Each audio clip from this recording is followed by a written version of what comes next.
आवाज क्लियर आ रही बेटा हमारी? जी सर। ठीक है। Yes sir. तो नार U A proud, the poet gives an advice to rich and ambitious people। कवि जो है वो धनवान और महत्वाकांक्षी लोगों को एक राय देता है कि नार यू ए प्राउड, तुम्हें गर्व नहीं करना चाहिए। इम्प्यूट माने दोष लगाना, टू दीज द फॉल्ट, इन गरीब लोगों पर दोष नहीं लगाने चाहिए उनके फॉल्ट के। फॉल्ट उनका क्या है? If memory over their tombs, अगर इनकी कब्र पर कोई स्मारक नहीं बनवाया गया, नो ट्रॉफीज रेज, और अगर कोई इनकी याद में कोई मेमोरेबल बिल्डिंग नहीं बनवाई गई, तो इनके लिए हमें इन गरीबों पर दोष लगाना नहीं चाहिए। Where through the long drawn aisle, देखिए लॉन्ग ड्रान आयल का मतलब होता है a special place of the church, church का एक हिस्सा। फ्रेटेड बाल्ट कहते हैं फूलों की छत, अर्थात फूल इत्यादि डालना। जो बड़े लोग मरते हैं उन्हें चर्च के एक विशेष हिस्से में दफनाया जाता है और उनकी मौत पर उनके डेड बॉडीज पर फूल इत्यादि डाले जाते हैं। द पीलिंग अंत्यम, प्रशंसा के गीत, swells the note of praise, इनके सम्मान में गाए जाते हैं। लेकिन ये जो गरीब लोग जो इस कब्रिस्तान में लेते हैं, उनकी कब्रों पर अच्छे अच्छे मकबरे नहीं बनवाए गए, अच्छे अच्छे स्मारक नहीं बनवाए गए। उनके मरने पर उनके मकबरे और उनके ऊपर फूल इत्यादि नहीं डाले गए उनकी कब्रों पर, और ना ही उनकी प्रशंसा में अच्छे अच्छे गीत गाए। So the poet through this stanza wants to give us a message that discrimination always takes place, though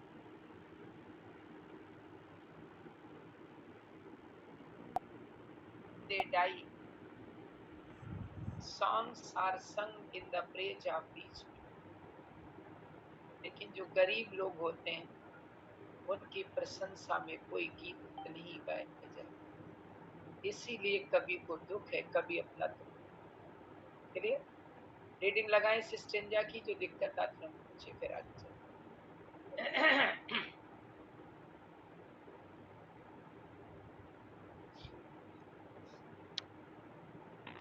sir से दोबारा पढ़ा दी, क्या बात कर दी समझ नहीं आया sir.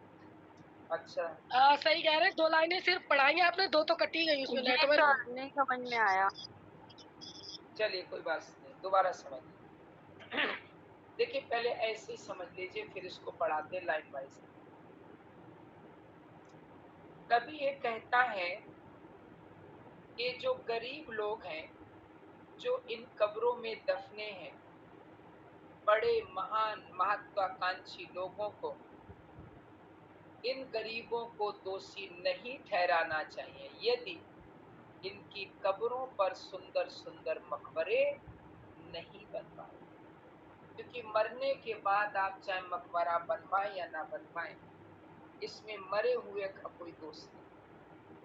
The relatives are responsible, dead people are not responsible। वो आगे कहता है कि जो धनवान लोग होते हैं उन्हें चर्च के एक विशेष हिस्से में दफनाया जाता है, उनकी डेड बॉडीज उनकी कब्रों पर फूलों की चादरें चढ़ाई जाती हैं, उनकी प्रशंसा में सुंदर सुंदर गीत गाए जाते हैं। लेकिन वो लोग, those people who are sleeping in these graves, they were not so rich। वो लोग जो इस कब्रिस्तान में सो रहे हैं वो इतने धनवान नहीं, उनके मरने पर उनकी याद में प्रशंसा के गीत नहीं गाए, इसलिए कभी अपनी सहानुभूति इन लोगों के प्रति प्रकट करें। अब ध्यान से सुनो। नार यू ए प्राउड, तुम बड़े महत्वाकांक्षी लोगों को गर्व नहीं करना चाहिए। इम्प्यूट माने दोष लगाना, टू दीज इन लोगों को द फॉल्ट इनके गुनाह की। तुम बड़े लोगों को स्वयं पर गर्व नहीं करना चाहिए और इन गरीब लोगों के गुनाह के लिए इन्हें दोषी भी नहीं ठहराना चाहिए। क्यों? मेमोरी ओवर देयर टॉम, अगर इनकी कब्र पर इनकी याद में कोई मकबरा नहीं बनवाया गया, नो ट्रॉफीज रेज, अगर कोई स्मारक नहीं बनवाया, तो इसमें इन गरीबों का कोई दोष नहीं। Where through the long drawn aisle, जबकि चर्च का एक विशेष हिस्सा जहां धनवान दफनाए जाते हैं, एंड फ्रेटेड वर्ल्ड, उनके ऊपर फूलों की चादरें डाली जाती हैं, वो इन मरे हुए लोगों के ऊपर नहीं डालती है। द फीलिंग अंतिम माने गीत, स्वेल माने गाना, द नोट ऑफ प्रेस प्रशंसा। बड़े लोग जब मरते हैं तो उनकी याद में प्रशंसा के गीत गाए जाते हैं, लेकिन इन गरीब लोगों की प्रशंसा में कोई गीत नहीं गाया। अब क्लियर हुआ नहीं? फिर से बता देखो, क्लियर हुआ बेटा? जी सर। Yes sir. ठीक है। अब देखिए next stanza, that is the most important. अगला स्टेंजा मोस्ट इम्पोर्टेंट है, बहुत इम्पोर्टेंट, इसको बहुत ध्यान से आप लोग सुनो। देखिए ये जो अभी स्टेंजा हमने जो पढ़ाया है, दूसरा स्टेंजा इससे रिलेटेड। कभी कहता है बड़े लोगों से, महत्वाकांक्षी लोगों से, कि वो इन गरीबों से घृणा ना करें, इनके लिए दोषी ना ठहराएं, अगर इनके मरने के बाद इनकी कब्र पर स्मारक इत्यादि नहीं बनते। इसी बात को कभी आगे बढ़ा के कहें, ये बताइए आप लोग, अगर कोई व्यक्ति मर जाता है, अगर उसकी अस्थियां हम सुंदर कलश में रख लें और उस कलश पर उस व्यक्ति का नाम लिख दें, तो क्या वो सुंदर कलश उन अस्थियों को फिर से जीवित कर सकता है? अर्थात नहीं कर सकता। अगर किसी मरे हुए व्यक्ति के सम्मान में कोई मूर्ति बना दी जाए, तो क्या वो मूर्ति उस मरे हुए व्यक्ति के जीवन को वापस ला सकती? अर्थात नहीं ला सकती। तो फिर इन चीजों का क्या फायदा? इन चीजों के लिए इन गरीबों को दोषी नहीं ठहराना चाहिए। ध्यान से सुनो कि एन स्टोरीड अर्थ, ये इंटरोगेटिव स्टाइल में लिखा गया पूरा statement. Can storeyed earth, storeyed कहते हैं कहानी लिखे हुए, अर्थ माने कलश, जिनमें अस्थियां रखी जाती हैं। इंसान को जलाने के बाद उसकी जो राख, उसकी जो अस्थियां हैं, वो कलश में रख दी जाती हैं। तो कैन स्टोरीड अर्थ, या कहानी लिखे हुए अर्थ, कलश। और एनिमेटेड कहते हैं जीवन से भरी हुई, बस्ट माने मूर्तियां, या जीवन से भरी हुई मूर्तियां बैक टू इट्स मेंशन। वैसे तो मेंशन माने घर होता है, यहाँ मेंशन माने होगा डेड बॉडी, शरीर। कॉल द फ्लीटिंग ब्रीथ कहते हैं भगोड़ी जिंदगी, छोटी सी जिंदगी। अब समझिए कि क्या कहानी लिखे हुए कलश, क्या जीवन से भरी हुई मूर्तियां, ये एक व्यक्ति के मरे हुए शरीर में उसकी छोटी जिंदगी को वापस ला सकती है? अर्थात नहीं ला सकते। तो जब ये मूर्तियां एक मरे हुए व्यक्ति के शरीर में जीवन दोबारा नहीं ला सकती, तो फिर इनका फायदा क्या है? चाहे एसिस को कलश में रखा जाए या किसी मिट्टी के बर्तन में रखा जाए, चाहे याद में मूर्ति बनवाई जाए या ना बनवाई जाए, इसका क्या फर्क पड़े? तो अगर इन गरीब लोगों की याद में कोई मूर्ति नहीं बनवाई गई, तो इसके लिए हमें इन्हें दोषी नहीं ठहराना। देन ऑनर्स वॉइस, क्या सम्मान में कही गई बातें, प्रोवोक माने जगाना, साइलेंट डस्ट कहते हैं डेड बॉडी। क्या सम्मान में कही गई बातें किसी डेड बॉडी को जगा सकती है? अर्थात कोई मर जाए, उसके सम्मान में हम बड़ी बड़ी बातें करें, तो इससे क्या वो व्यक्ति जीवित हो सकता है? अर्थात नहीं। तो अगर इन गरीबों के मरने पर इनके सम्मान में बातें नहीं कही गई, इनके सम्मान में गीत नहीं गाए गए, तो इसमें इनका क्या दोष है? ये तो सब बेकार है, क्योंकि such type of admiration, such type of songs, they cannot bring back the life of a dead person. So these things are totally useless. और फ्लेटरी माने चापलूसी, वो माने अच्छी लगना, the dull cold ear of dead. क्या मरे हुए व्यक्ति के ठंडे कानों को चापलूसी अच्छी लग सकती है? अर्थात नहीं लग सकती। तो फिर कोई फर्क नहीं पड़ता, it doesn't matter whether the flattery should be done or not done after the death of a person, because if people come and they do flattery of the dead person, this flattery cannot bring back the life of a dead person. तो ये सारी चीजें बेकार हैं। सुंदर कलश, जीवन से भरी हुई मूर्तियां, सम्मान में कही गई बातें, गीत, चापलूसी, ये सब बेकार है, क्योंकि ये सारी चीजें एक मरे हुए व्यक्ति को वापस नहीं ला सकती। तो अगर इन गरीब लोगों के मरने पर चापलूसी नहीं की गई, इनके सम्मान में गीत नहीं गाए गए, इनके लिए अच्छी अच्छी मूर्तियां नहीं बनवाई, तो इसके लिए इन गरीबों को दोषी नहीं ठहराना चाहिए, क्योंकि ये सारी चीजें बेकार हैं। इनके होने पर भी एक मरा हुआ व्यक्ति पुनः जीवित नहीं हो सकता। क्लियर हो गया सब बच्चों? रीडिंग लगा देख लो, कोई दिक्कत है पूछ लीजिए।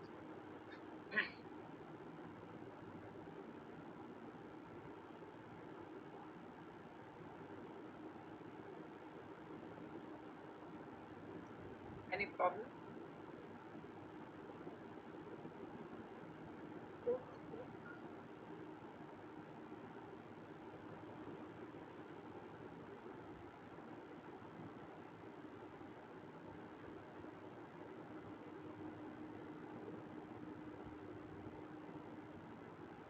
क्लियर हुआ बेटा? फिर से बताएं।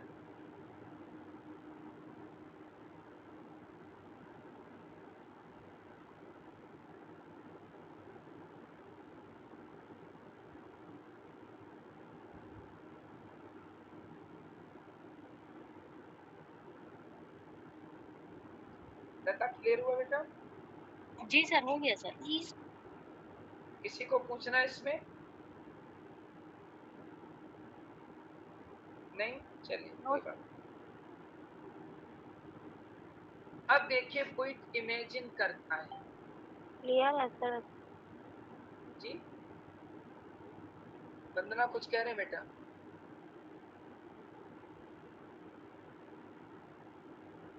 अच्छा चलिए ध्यान देखिए, आगे कवि कहता है।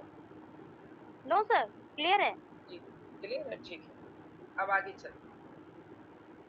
आगे कवि कहता है कि ये जो कब्रिस्तान है,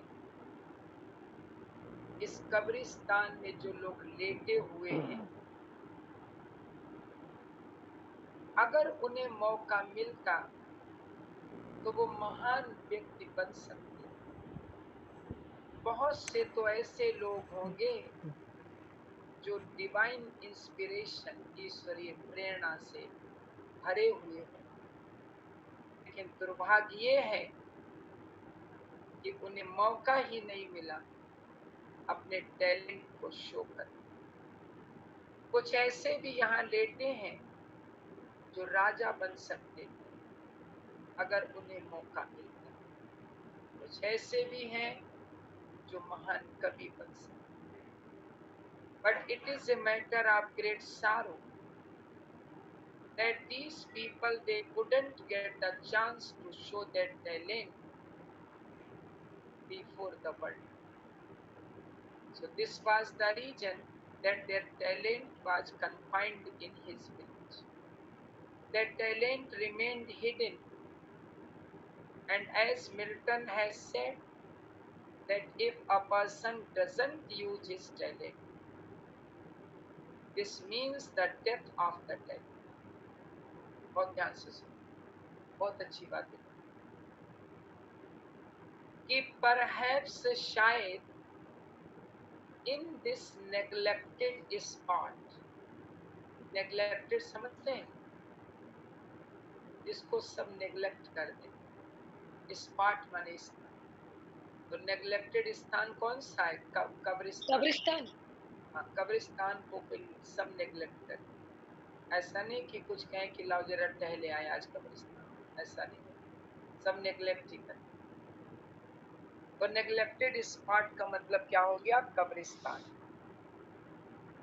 तो परहैप्स शायद इन दिस नेग्लेक्टेड स्पॉट, शायद इस कब्रिस्तान में इस लेटे हुए हैं सम हर्ट, कुछ ऐसे लोग, वंश जो कभी प्रेग्नेंट भरे हुए थे विद सेलेशियल फायर, ईश्वरीय प्रेरणा से। इस कब्रिस्तान में ऐसे बहुत से लोग लेटे जो ईश्वरीय प्रेरणा से भरे हुए।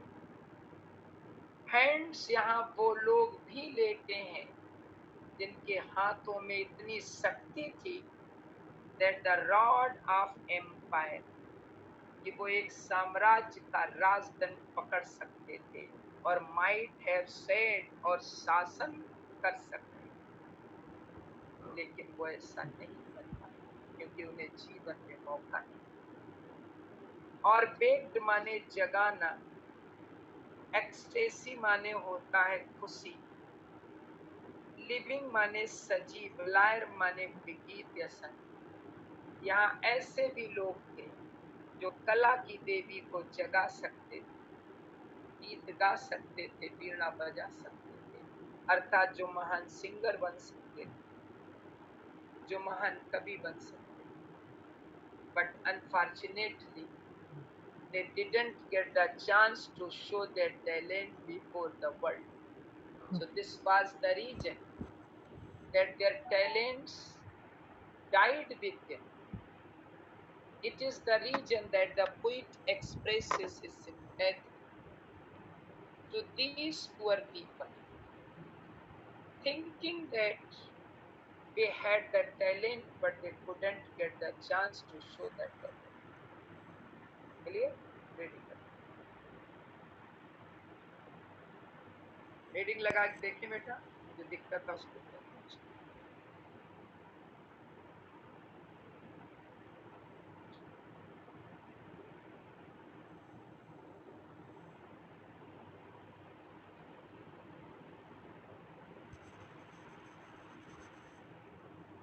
सर, हाँ जी, सर सेकंड वाली लाइन क्लियर कर दीजिए सर, 1 मिनट। कोई बात नहीं, सेकंड वाली ऊपर की लाइन भी लेके चलेंगे। परहैप्स शायद, विलेजी बहुत टफ है, बहुत ध्यान से समझना आप लोग। परहैप्स शायद इन दिस नेग्लेक्टेड स्पॉट, इस कब्रिस्तान, शायद इस कब्रिस्तान में इस लेटे हुए हैं, यानी दफने हुए हैं ऐसे लोग, सम हर्ट माने कुछ लोग, शायद इस कब्रिस्तान में कुछ ऐसे लोग भी लेटे हुए हैं once pregnant with celestial fire, जो कभी ईश्वरीय प्रेरणा से भरे हुए। यानी अगर उन्हें मौका मिलता तो वो लोगों को अच्छे तरीके से जीने के लिए, आध्यात्मिकता के क्षेत्र में बढ़ने के लिए उन्हें प्रेरित कर सकते, लेकिन वो प्रेरित नहीं कर पाए। क्यों? क्योंकि उन्हें ऐसा करने का मौका ही नहीं। तो क्लियर हुआ? देखो, जी सर, हो गया सर। अब आगे चलते हैं। आज कुछ बच्चे जुड़े भी नहीं है। आगे 13th वाला भेजा है आपके पास? ठीक।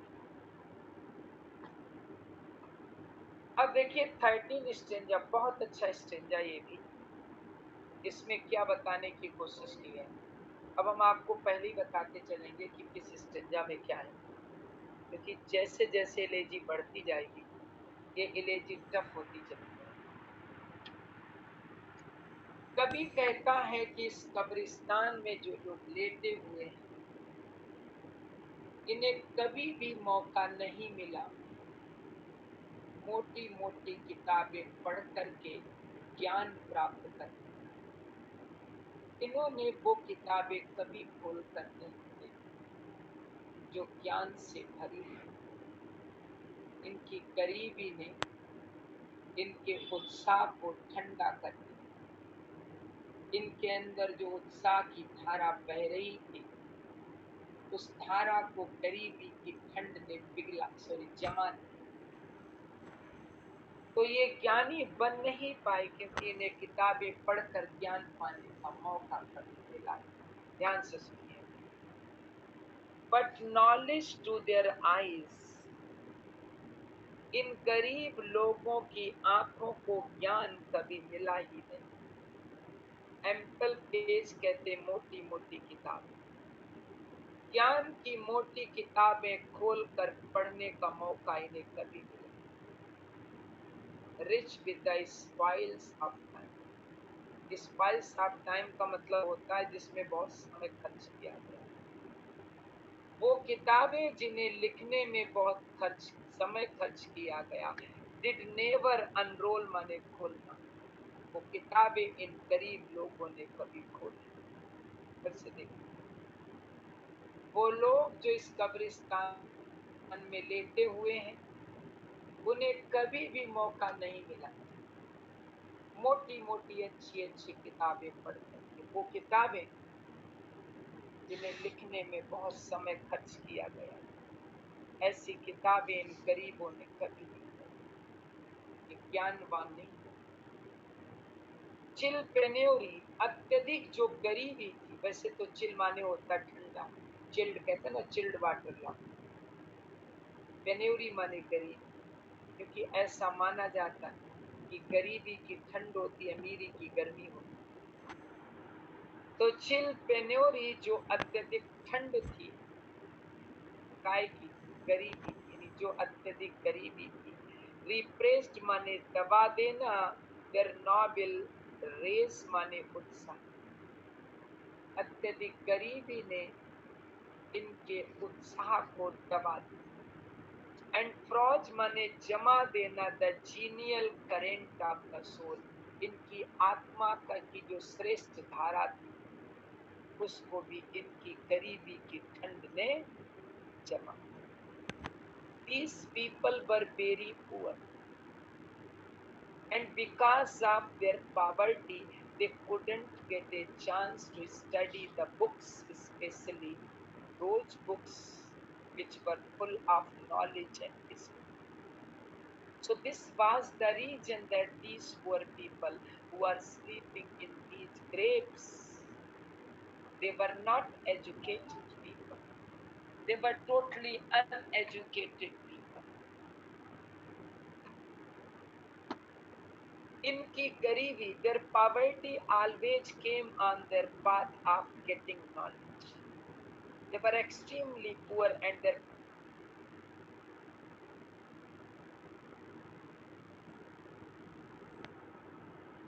poverty also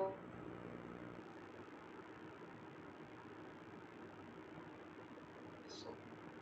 But if they had got a chance, they could have become educated people. But unfortunately, they didn't get the chance to open the books and study. So this was the reason that they remained uneducated and they also died uneducated. Okay, clear beta? देखिए,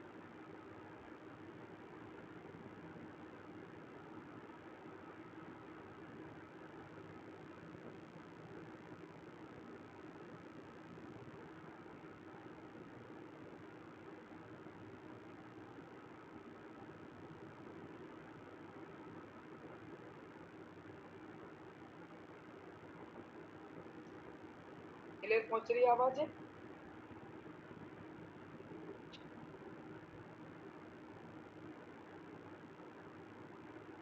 ओहो, सोना चांदी पड़ा रहे, क्योंकि जब से इंसान दुनिया में आया, यानी कितने जहाज डूबे होंगे, कितने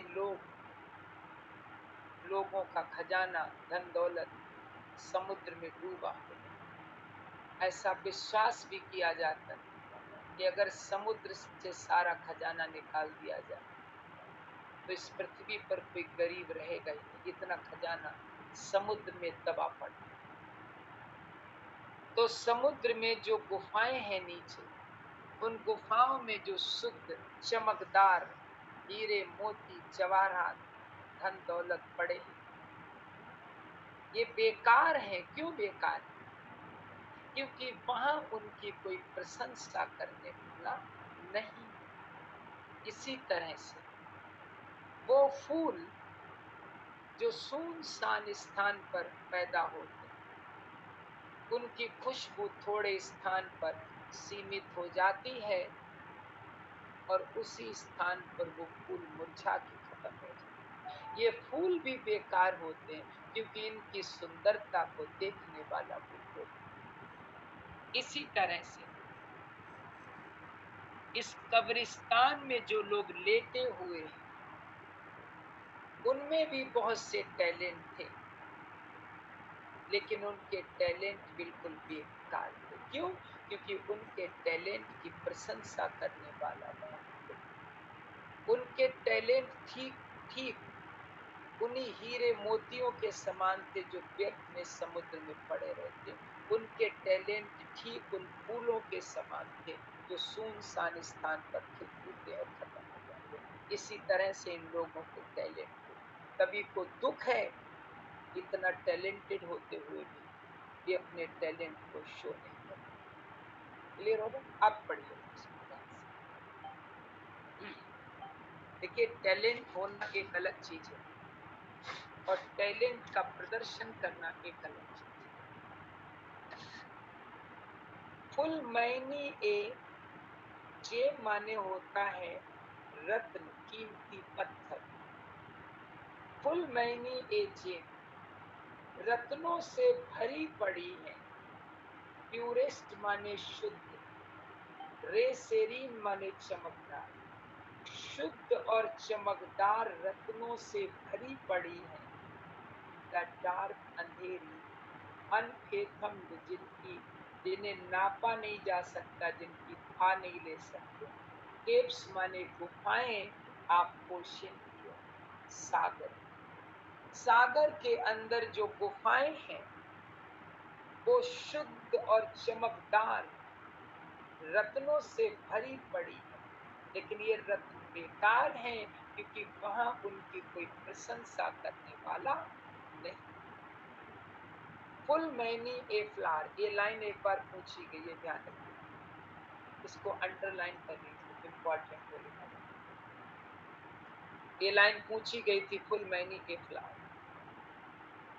फुल मैनी ए फ्लावर, ऐसे बहुत से फूल हैं इज बॉर्न जो जन्म लेते हैं, जो प्लस मुरझा जाते हैं, अनसीन, और उन फूलों को कोई देखता नहीं।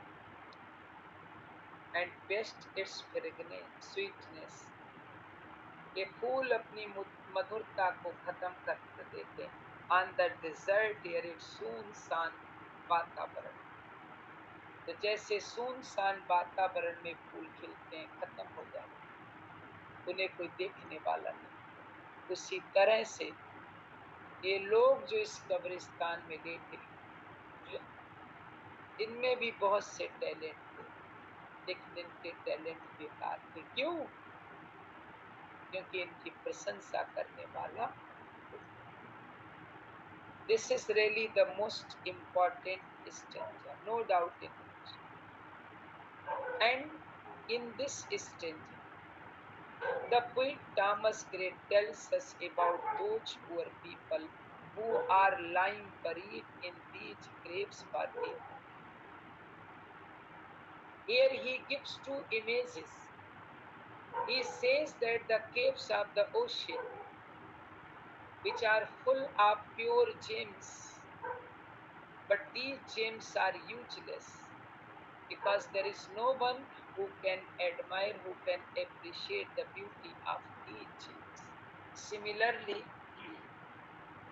these poor people were just like those flowers which bloom in the deserted place, which bloom in some isolated place.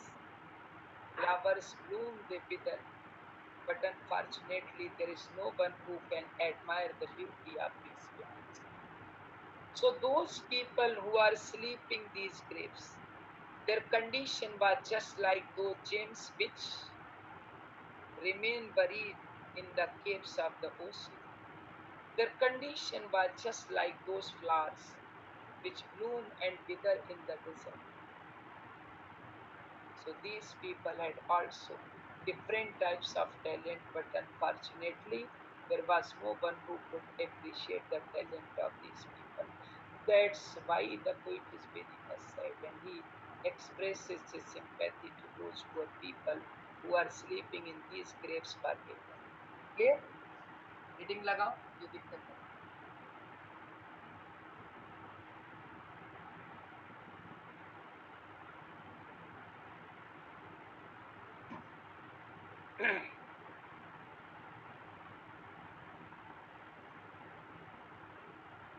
चाचा आगे का भेज देना। इसके आगे का है नहीं उनमें?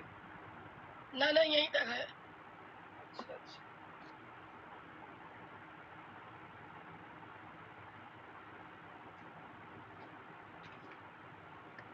आप लोग रीडिंग लगाए, अभी भेज दो।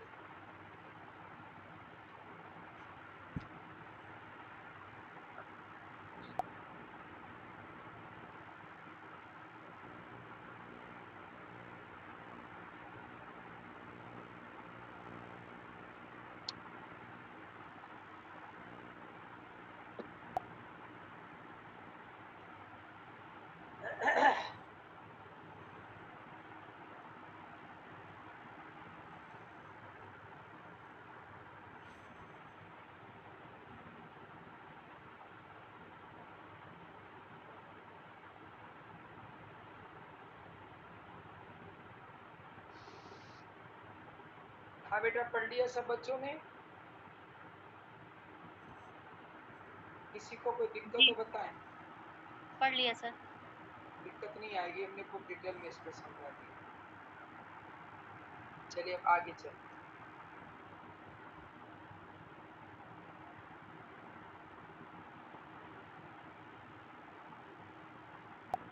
देखो कुछ स्ट्रेंजर्स हमने भेजे हैं ग्रुप पे, पहुंचे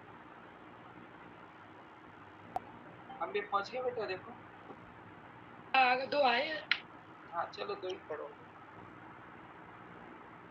अब आगे ध्यान से सुनिए, बहुत अच्छी बात इन्होंने बताई।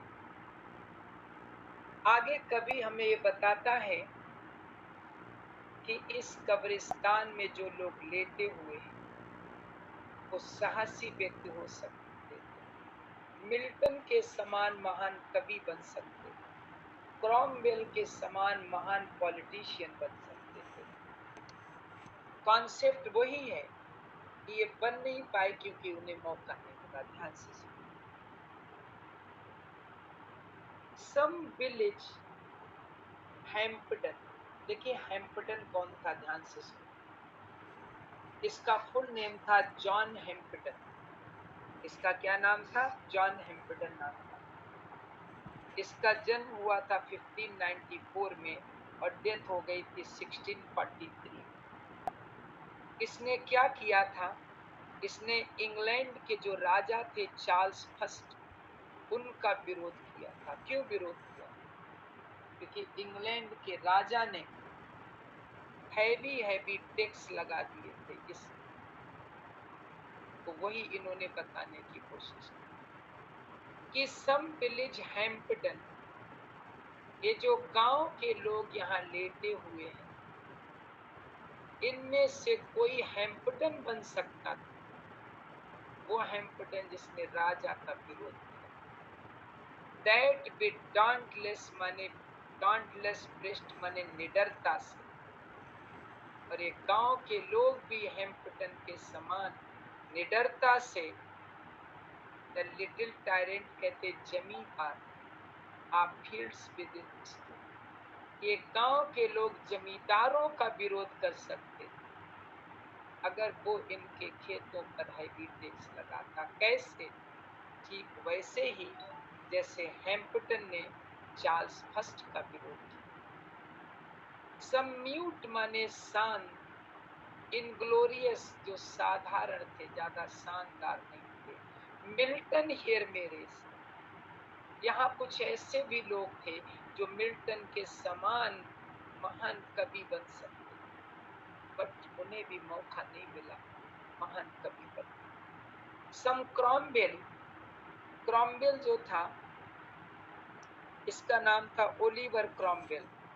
ये एक प्यूरिटन लीडर था, और जब चार्ल्स फर्स्ट को मार दिया गया था, उसके बाद काफी समय तक ये भी शासक रहा। तो यहाँ कुछ क्रॉमवेल के समान भी महान लीडर हो सकते थे। अब कवि को थोड़ा सुख भी है, थोड़ा सांत्वना भी है कि अगर ये नहीं बन पाए महान तो कोई बात नहीं है, कम से कम गिल्टलेस ऑफ हिज कंट्रीज ब्लड, ये अपने देशवासियों का रक्त बहाने से तो बच गए। अगर ये महान लीडर होते, महान पॉलिटिशियन होते, तो निश्चित रूप से कोई ना कोई बुरा काम करते, अपने देशवासियों को मारते, उनका मर्डर करते। लेकिन अगर ये महान नहीं बन पाए तो कम से कम ये अपने देशवासियों का रक्त बहाने से तो बच गए। तो on one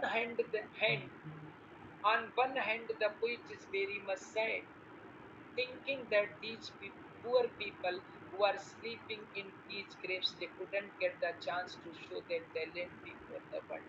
And if they had got the chance, they could have become great poets. They could have become just like a great politician, brave people.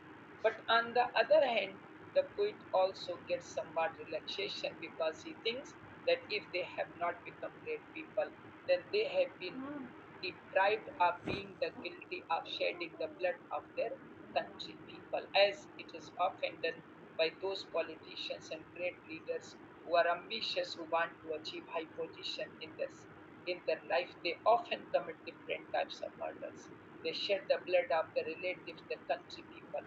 They don't hesitate to do even the wrong and bad work. So this is the reason that if these people, they couldn't become great, then they were also not guilty of shedding the tear, shedding the blood of their country people. Okay, reading line.